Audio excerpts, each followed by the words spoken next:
warahmatullahi wabarakatuh.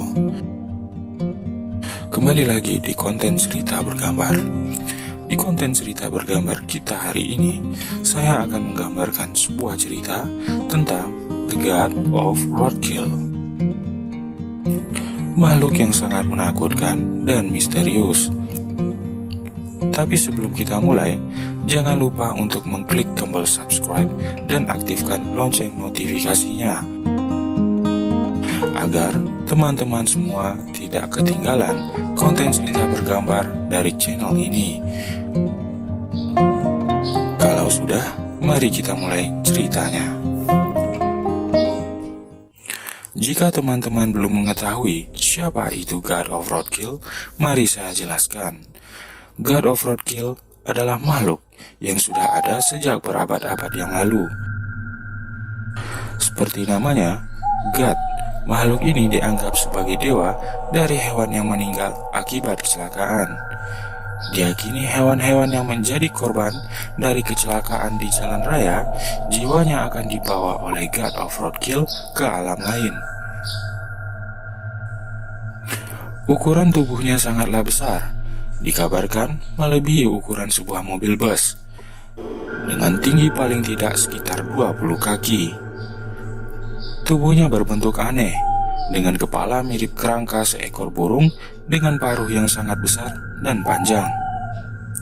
Dia memiliki 4-5 buah mata yang tersebar di kepalanya. Apabila diperhatikan, antara kepala dengan lehernya terdapat sambungan seperti jahitan, seolah paruh yang digunakan merupakan suatu topeng. Badannya berbentuk seperti kerangka tubuh manusia dan tidak memiliki kaki, layaknya kerangka manusia yang terpisah dari tulang kaki dan panggulnya. Membayangkan makhluk besar yang berbentuk seperti itu berkeliaran di tengah malam di sekitar jalanan pastilah sangat menyeramkan. Jadi siapa sebenarnya God of Roadkill ini? Dari mana asalnya? Saya akan membahas semuanya.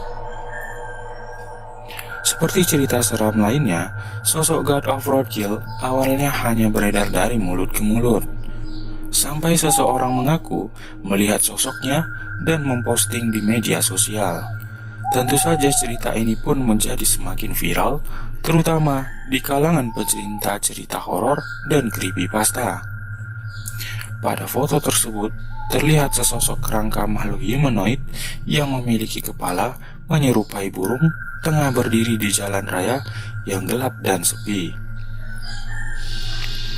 Cerita dan foto ini pun didokumentasikan oleh salah seorang seniman horor, yaitu Trevor Henderson.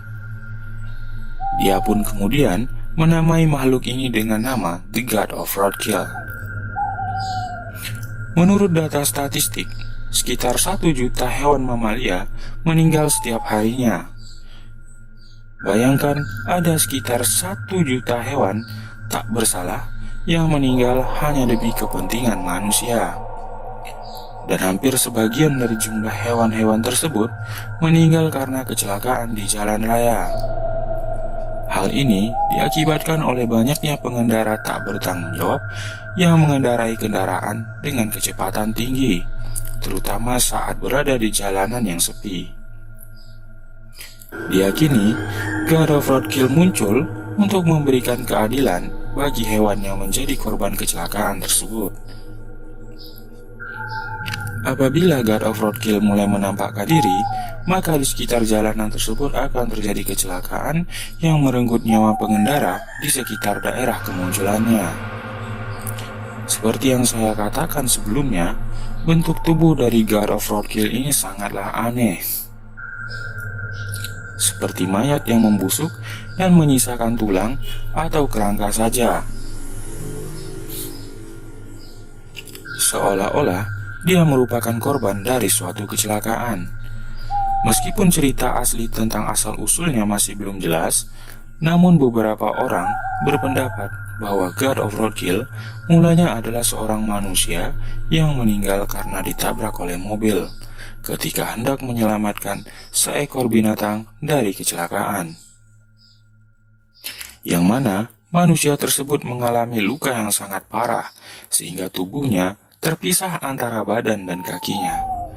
Korban tersebut tidak dimakamkan sebagaimana mestinya, sehingga diyakini dia berubah menjadi sesosok monster yang berniat membalas dendam kepada manusia.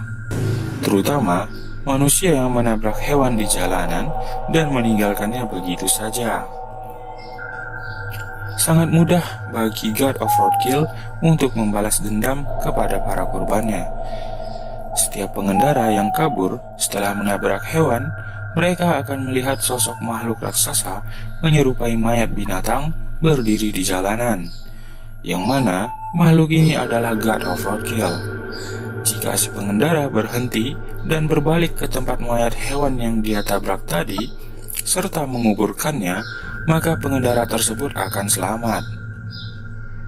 Namun apabila dia mengabaikan sosok God of Roadkill dan tetap melaju dengan cepat, maka bisa dipastikan pengendara tersebut akan mati dalam keadaan yang mengerikan.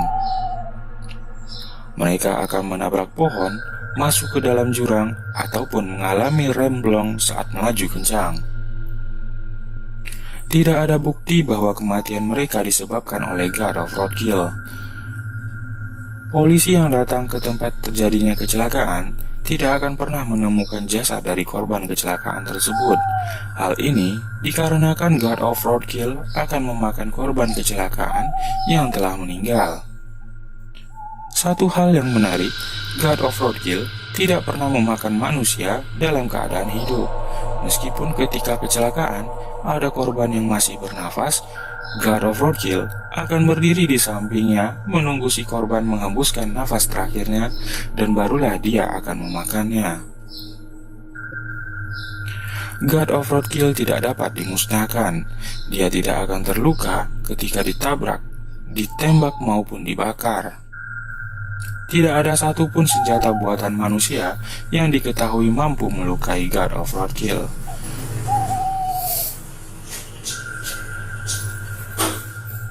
Karena inilah dia dijuluki dewa oleh sebagian orang.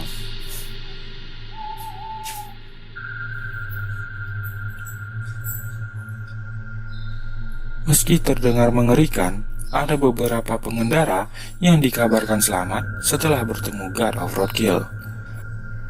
Hal ini dikarenakan dia berbalik setelah melihat sosoknya dan menguburkan hewan yang telah dia tabrak sebelumnya. God of Roadkill tidak akan melukai orang-orang yang bertanggung jawab atas perbuatannya. Dari sini kita bisa menilai bahwa God of Roadkill tidak sepenuhnya jahat. Dia tidak akan membunuh manusia hanya untuk kesenangan atau tanpa alasan. Jadi jika kamu berkendara di saat malam, berkendaralah dengan hati-hati. Jangan membawa kendaraan dengan ugal-ugalan dan kecepatan tinggi. Jika ada yang ingin menyeberang jalan, entah itu manusia maupun hewan, melambatlah dan berikan kesempatan bagi mereka untuk melintas.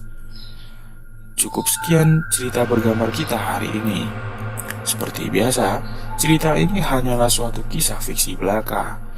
Banyak maaf jika masih terdapat kekurangan dalam penyampaian, baik itu suara yang kurang jelas ataupun gambar yang kurang bagus.